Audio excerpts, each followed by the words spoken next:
nous avons avec nous Riyad Sidawi en direct. Bonsoir.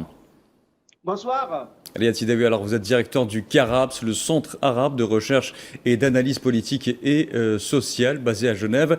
On l'a vu, Francesca Albanese est aujourd'hui accusée de tous les torts. Ses compétences de rapporteuse spéciale des Nations Unies pour les territoires palestiniens sont aujourd'hui remises en question par l'entité sioniste et l'administration Trump. On connaît son franc-parler, contrairement à certains.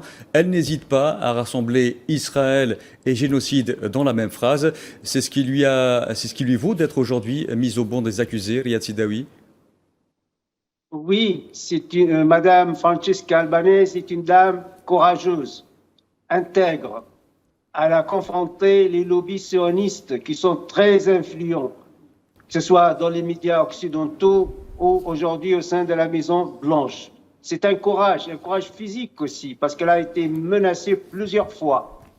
Je pense aussi la même chose, M. Guterres, le secrétaire général de l'ONU, il a eu des positions bien fermes contre l'entité sioniste. Mais nous savons bien que l'entité sioniste est un État hors loi qui ne respecte pas le droit international, qui a bafoué plusieurs fois le droit international avec le soutien inconditionnel des États-Unis d'Amérique, notamment maintenant avec Donald Trump.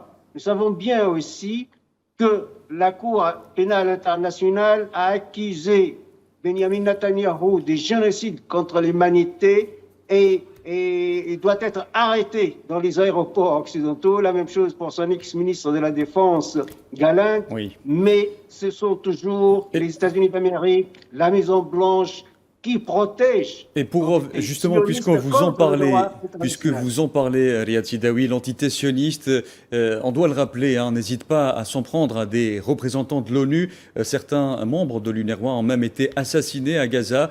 Malgré les multiples condamnations, l'entité sioniste tente de se substituer aujourd'hui à l'UNRWA. On voit le résultat aujourd'hui, Riyad Sidawi, des dizaines de Palestiniens sont délibérément assassinés alors qu'ils attendent de la distribution d'aide. Comment expliquer cette impunité?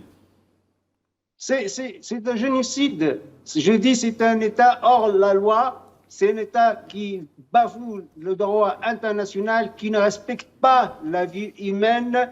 Et maintenant, il y a un consensus mondial, je dis.